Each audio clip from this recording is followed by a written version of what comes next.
Assalamualaikum warahmatullahi wabarakatuh. Alhamdulillahirrabbilalamin. Pertama-tama marilah kita panjatkan puji dan syukur kehadirat Allah Subhanahu wa taala, karena berkat rahmat dan hidayahnya kita semua dapat menyaksikan video pembelajaran ini dalam keadaan sehat walafiat. Tak lupa salawat serta salam semoga tetap terlimpah curah kepada Nabi kita semua, Nabi Muhammad SAW. Ibu Dr. Cucun Sunaingsi SPD MPD yang saya hormati, teman-teman kelas 4B yang saya cintai dan yang saya banggakan. Di sini kami kelompok 1 membawa pembahasan mengenai konsep dasar kebijakan pendidikan. Kelompok 1 sendiri terdiri dari 3 anggota, yaitu yang pertama saya sendiri, Iman Kurnia dengan NIM 2102443. Kemudian Nu'man Hakim dengan NIM 2102600. Kemudian Yuni Nur Adilah dengan NIM 2102434. Nah, dalam topik bahasan hari ini kami kelompok 1 membawa beberapa topik pembahasan. Yang pertama, definisi kebijakan. Kemudian ada tujuan kebijakan. Yang ketiga, isi kebijakan. Yang keempat, definisi publik. Yang kelima, kebijakan publik. Yang keenam, tujuan kebijakan publik. Yang ketujuh, karakteristik kebijakan publik. Yang kedelapan, definisi pendidikan. Yang kesembilan, kebijakan pendidikan. Yang kesepuluh, tujuan kebijakan pendidikan. Yang ke-11 karakteristik kebijakan pendidikan, dan yang terakhir contoh kebijakan. Baik, supaya tidak terlalu lama memakan durasi, mari kita mulai pematerian pada hari ini. Diharapkan teman-teman semua sudah menyiapkan dirinya dengan sesiap mungkin, menyiapkan alat tulisnya bila ada sesuatu hal yang penting dan akan dicatat. Dan saya harap juga teman-teman semuanya fokus dan menyimak pembahasan dari kelompok kami supaya apa yang kami sampaikan bisa terserap secara menyeluruh. Baik, marilah kita mulai pembahasan yang pertama mengenai kebijakan menurut para ahli. Yang pertama, menurut Kons dan Donald, kebijakan adalah pernyataan atau pemahaman umum yang mempedomani pemikiran dalam pengambilan keputusan yang memiliki esensi batas-batas tertentu dalam pengambilan keputusan. Yang kedua, menurut Maskuri, kebijakan adalah sebuah prinsip atau cara yang digunakan atau dipilih dalam proses mengarahkan atau pengambilan keputusan. Nah, yang ketiga, menurut Abidin, kebijakan merupakan sebuah keputusan pemerintah yang bersifat umum dan berlaku untuk seluruh masyarakat. Nah, dari 3 pengertian kebijakan menurut para ahli tadi dapat kita ambil kesimpulan bahwa kebijakan ialah merupakan sebuah pedoman atau cara atau arahan atau aturan tertulis dari sebuah keputusan yang bersifat mengikat dan digunakan untuk mengambil suatu keputusan atau tindakan. Kata kebijakan tidak sama dengan kebijaksanaan. Kebijakan merupakan sebuah aturan tertulis hasil dari sebuah keputusan formal organisasi, sedangkan kebijaksanaan merupakan sebuah kearifan dari seseorang. Nah, yang selanjutnya adalah tujuan kebijakan. Kebijakan sendiri dibuat bukan tanpa tujuan, melainkan dengan tujuan yang sudah ditentukan. Nah, yang pertama, kebijakan itu dibuat oleh negara atau lembaga yang berkaitan dengan eksekutif, legislatif, maupun yudikatif. Kebijakan ditujukan untuk mengatur kehidupan bersama. Kebijakan juga ditujukan untuk menyelesaikan masalah bersama. Nah, yang selanjutnya adalah isi dari kebijakan itu sendiri. Yang pertama, suatu kebijakan pasti dalamnya itu akan mengandung pernyataan tujuan yang berisikan tentang mengapa kebijakan tersebut dikeluarkan, juga apa dampak atau efek serta hasil yang diharapkan dari kebijakan tersebut. Kemudian yang kedua, pernyataan penerapan dan cakupan. Nah, yang menjelaskan tentang siapa yang dipengaruhi oleh kebijakan dan tindakan mana yang terpengaruhi oleh kebijakan. Dalam sebuah persyaratan kebijakan dapat dengan jelas mengecualikan orang, organisasi, atau tindakan tertentu. Juga kebijakan tersebut dapat digunakan untuk memfokuskan hanya pada target yang diinginkan jika memungkinkan.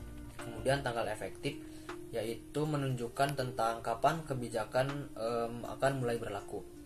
Kemudian bagian tanggung jawab, nah yang menunjukkan tentang pihak dan organisasi mana yang bertanggung jawab untuk melaksanakan pernyataan kebijakan. Tanggung jawab seringkali mencakup identifikasi pengawasan dan atau struktur tata kelola yang relevan. karena banyak kebijakan mungkin memerlukan pembentukan beberapa fungsi atau tindakan yang sedang berlangsung. Nah, yang kelima, pernyataan kebijakan yang berisikan tentang peraturan, persyaratan atau modifikasi khusus pada perilaku organisasi yang dibuat oleh kebijakan tersebut. Nah, pernyataan kebijakan sangat beragam tergantung pada organisasi dan maksudnya. Yang keenam, latar belakang yang berisikan tentang alasan, sejarah, maksud dari pembuatan kebijakan dan menyatakan latar belakang yang dapat dicantumkan sebagai faktor pendorong. Nah, informasi pada latar belakang ini seringkali cukup berharga ketika kebijakan harus dievaluasi atau digunakan dalam situasi tidak jelas. Seperti maksud undang-undang dapat berguna bagi pendidikan ketika memutuskan suatu kasus. Nah, yang ketujuh, definisi. Memberikan batasan yang jelas dan tidak ambigu untuk istilah dan konsep yang terdapat dalam dokumen kebijakan. Nah, mungkin itu materi yang bisa saya jelaskan. Selanjutnya akan dijelaskan oleh pemateri berikutnya. Baik, terima kasih presentator sebelumnya. Dan yang selanjutnya ada definisi publik. Publik berarti sekumpulan orang-orang yang mempunyai tujuan masing-masing. Kata publik diambil dari bahasa Latin populisius yang berarti orang. Tetapi bangsa Yunani lebih menganggap publik sebagai orang-orang yang berada di suatu negara. Dan yang berikutnya ada kebijakan publik. Menurut Thomas Erdai, kebijakan publik adalah apapun yang dipilih oleh pemerintah untuk dilakukan dan tidak dilakukan. Kebijakan publik adalah bagian dari suatu negara yang harus diperhatikan. Negara tanpa kebijakan publik adalah negara yang gagal. Kebijakan publik mengatur bagaimana tata kelola negara dan bagaimana hubungan antara pemerintah dan rakyatnya. Kebijakan publik erat kaitannya dengan kekuasaan. Dalam hal ini berarti ada yang menguasai dan yang dikuasai. Yang menguasai adalah negara dan yang dikuasai adalah publik. Dalam sektor pendidikan, yang menguasai adalah pemerintah dan yang dikuasai adalah para pelajar, di mana pemerintah dan para pelajar ini mempunyai hubungan. Pemerintah sebagai lembaga yang sudah seharusnya melayani, dan para pelajar merupakan pihak yang harus dilayani sesuai hak dan kewajiban yang sudah tertulis dalam kebijakan publik tentang pendidikan. Kebijakan publik di Indonesia dibuat dengan memperhatikan kondisi ekonomi, pendidikan, kesehatan, kebudayaan, kemiskinan, kesejahteraan, dan etnik. Tujuan dari kebijakan publik. Tujuan kebijakan publik mempunyai 3 aspek, yaitu yang pertama politis, kedua ekonomi, dan yang ketiga sosial. Yang pertama, aspek politis, berarti kebijakan dibuat dengan tujuan masyarakat tetap mengakui dan menerima pemerintah. Dan yang kedua, ada aspek ekonomi, bertujuan untuk pertama, memfasilitasi pasar supaya tetap bisa menjalankan roda perekonomian dengan lancar. Kedua, menjamin agar proses perekonomian tidak mengalami tekanan dari pihak manapun. Ketiga, memfasilitasi dan memperlancar roda perekonomian dalam melakukan produksi, konsumsi, dan distribusi. Dan yang keempat, memberi jaminan dan melindungi masyarakat di sektor ekonomi. Dan yang terakhir ada aspek sosial, bertujuan untuk pertama, mengendalikan kehidupan sosial masyarakat. Kedua, mengatasi konflik sosial yang ada di tengah masyarakat. Ketiga, menjaga hubungan baik antar masyarakat tanpa adanya diskriminasi. Dan untuk yang selanjutnya ada karakteristik kebijakan publik. Pertama, kebijakan selalu mempunyai tujuan atau berorientasi pada tujuan tertentu. Yang kedua, kebijakan berisi tindakan atau pola tindakan pejabat-pejabat pemerintah. Dan yang ketiga, kebijakan adalah apa yang benar-benar dilakukan oleh pemerintah dan bukan yang dimaksud akan dilakukan.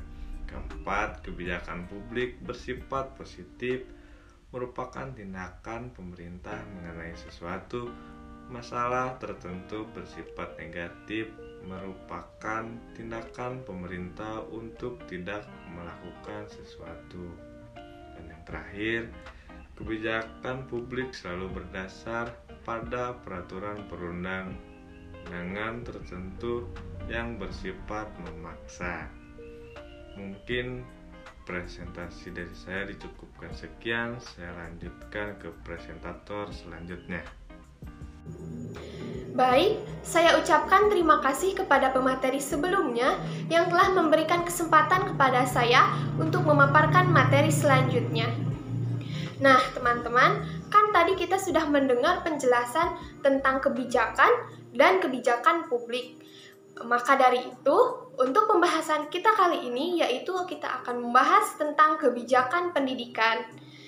Tetapi, sebelum kita membahas kebijakan pendidikan, alangkah baiknya kita mengulas kembali tentang apa itu kebijakan dan apa itu pendidikan. Seperti yang telah dijelaskan sebelumnya, bahwasanya kebijakan merupakan cara atau aturan atau arahan atau pedoman tertulis yang diambil dari sebuah keputusan. Kebijakan ini bersifat mengikat dan dipergunakan untuk mengambil suatu keputusan atau suatu tindakan. Sedangkan pendidikan, menurut Undang-Undang Nomor 20 Tahun 2003, menyatakan bahwasanya pendidikan merupakan usaha sadar atau terencana untuk mewujudkan suasana belajar dan pembelajaran agar peserta didik secara aktif mengembangkan potensi dirinya agar memiliki kekuatan spiritual keagamaan, pengendalian diri, kepribadian, kecerdasan, akhlak mulia, serta kebutuhan serta kemampuan yang diperlukan oleh dirinya dan masyarakat.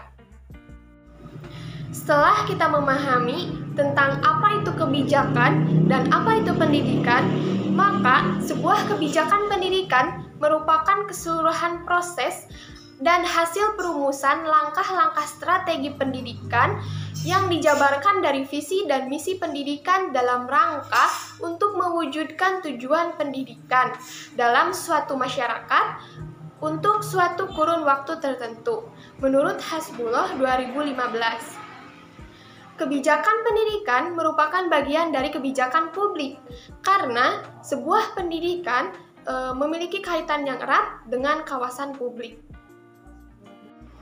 Kebijakan pendidikan merupakan kebijakan yang dibuat oleh pemerintah atau penyelenggara di bidang pendidikan untuk dijadikan sebuah pedoman dan solusi serta inovasi untuk mencapai visi misi pendidikan dari pemerintah atau penyelenggara di bidang pendidikan tersebut. Karena kebijakan pendidikan merupakan bagian dari kebijakan publik, maka setiap masyarakat mempunyai hak yang sama untuk mendapatkan pendidikan dan pengajaran. Karena sebuah pendidikan merupakan barang dan layanan jasa milik umum atau publik. Hal ini tertera dalam Undang-Undang 1945 Pasal 31. Tujuan dari dibuatnya sebuah kebijakan pendidikan ialah untuk mencapai tujuan pendidikan nasional.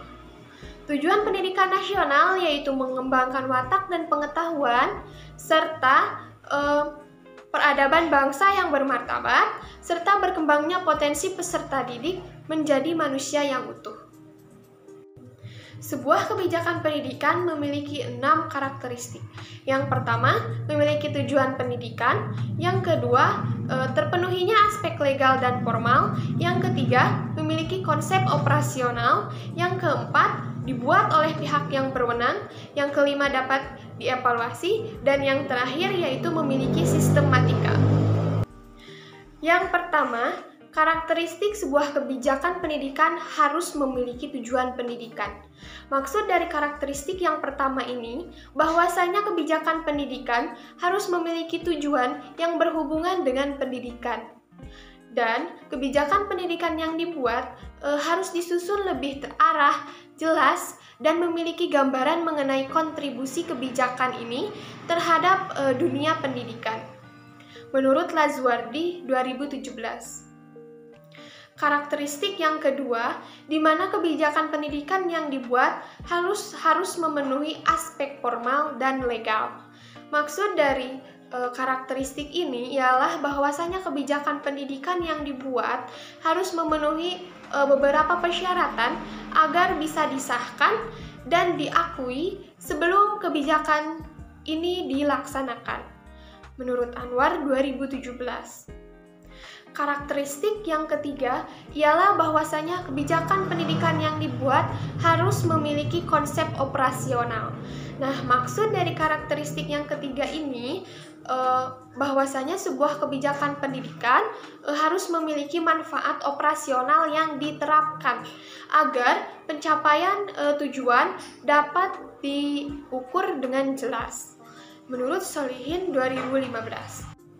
Karakteristik yang keempat ialah bahwasanya kebijakan pendidikan harus dirumuskan atau dibuat oleh pihak yang berwenang agar tidak menimbulkan permasalahan baru. Menurut Heriawan 2018. Karakteristik yang kelima ialah bahwasanya kebijakan pendidikan harus dapat dievaluasi agar kebijakan tersebut dapat dikembangkan kembali ketika terdapat sebuah kesalahan. Menurut Lukitsari 2017. Karakteristik yang terakhir ialah bahwasanya kebijakan pendidikan yang dibuat harus memiliki sebuah sistematika, yang dimana sistematika ini harus memperhatikan efisiensi, efektivitas, dan keberlanjutan. Kebijakan juga harus bersifat tidak pragmatis, diskriminatif, dan rapuh struktur, menurut Rahman 2014. Sehingga sebuah kebijakan yang dikeluarkan tidak mengalami kecacatan hukum baik secara internal maupun eksternal. Nah, teman-teman, cukup sekian pematerian yang dapat saya sampaikan. Untuk materi selanjutnya saya serahkan kembali kepada moderator. Baik, selanjutnya saya akan memaparkan mengenai contoh kebijakan. Nah, yang pertama adalah contoh kebijakan publik di bidang pendidikan. Nah, yaitu berupa peraturan dan juga pergantian kurikulum. Nah, pergantian kurikulum ini selalu mengalami pergantian. Hal ini semata-mata karena tujuan pendidikan itu sendiri. Hal ini dilakukan supaya proses belajar mengajar menjadi semakin efektif. Nah, kemudian ada contoh kebijakan pendidikan. Yang pertama ada undang-undang. Nah, pendidikan di Indonesia sendiri diatur dalam Undang-Undang Nomor 20 Tahun 2003 yang membahas tentang sistem pendidikan nasional. Kemudian juga yang kedua ada Permendikbud Nomor 3 Tahun 2020. Nah, ini membahas mengenai Standar Nasional Pendidikan Tinggi. Nah, itu contoh kebijakan dari kebijakan publik di bidang pendidikan dan juga kebijakan pendidikan. Nah, contoh kebijakan lainnya yaitu bisa berupa undang-undang, peraturan presiden, peraturan menteri, peraturan gubernur, peraturan bupati, dan juga bisa berupa peraturan direktur. Nah, dari semua pembahasan yang telah kita bahas dalam video pembelajaran ini dapat ditarik kesimpulan bahwa kebijakan ialah merupakan sebuah pedoman atau cara atau arahan atau aturan tertulis dari sebuah keputusan yang bersifat mengikat dan digunakan untuk mengambil suatu keputusan atau tindakan. Contoh kebijakan misalnya undang-undang, peraturan pemerintah, keputusan presiden, keputusan menteri, peraturan daerah, keputusan direktur, keputusan bupati, dan lain-lainnya. Kebijakan publik merupakan suatu keputusan yang mengatur dan membatasi perilaku publik demi kebaikan masyarakat. Kebijakan publik juga mengatur berbagai sektor seperti pembangunan, ekonomi, pendidikan, kesehatan, pemerataan sumber daya, dan lainnya. Kebijakan pendidikan merupakan serangkaian keputusan yang dibuat untuk pendidikan demi menciptakan pendidikan yang merata dan sesuai dengan tujuan pendidikan nasional. Kebijakan juga dibuat dengan tujuan supaya kehidupan berbangsa dan pendidikan sesuai dengan yang diharapkan, karena pada dasarnya kebijakan sendiri itu untuk membatasi berjalannya sesuatu supaya tidak melenceng dari rencana awal. Nah, mungkin itu saja yang dapat kami kelompok 1 bahas dalam video pembelajaran kali ini. Nah, sebelum kita berpisah, saya ingin menyampaikan sepatah dua patah kata, yaitu padi yang kita makan hari ini itu bukan padi yang ditanam kemarin sore, melainkan padi yang sudah ditanam dari jauh-jauh hari, diproses, dirawat, kemudian sampai menjadi nasi. Itu membutuhkan proses yang panjang. Nah, begitupun dengan kita semua. Orang yang sukses bukan orang yang memulai sesuatu dari kemarin sore, melainkan orang yang memulai sesuatu itu dari jauh-jauh hari yang sudah dipersiapkan dan dengan proses yang panjang. Nah, mungkin itu saja yang bisa kami kelompok 1 sampaikan. Mohon maaf, banyak sekali kekurangan yang kami lakukan dalam pembuatan video ini dan saat kami memaparkan materi. Mohon dimaklum, dan apabila ada kritik dan saran, mohon ditinggalkan supaya kami bisa membangun diri kami masing-masing dan menjadi orang yang lebih baik ke depannya melalui kritik dan saran dari teman-teman semua. Mungkin cukup sekian dari saya. Terima kasih atas perhatiannya dan mohon maaf atas semua kesalahannya. Wassalamualaikum warahmatullahi wabarakatuh.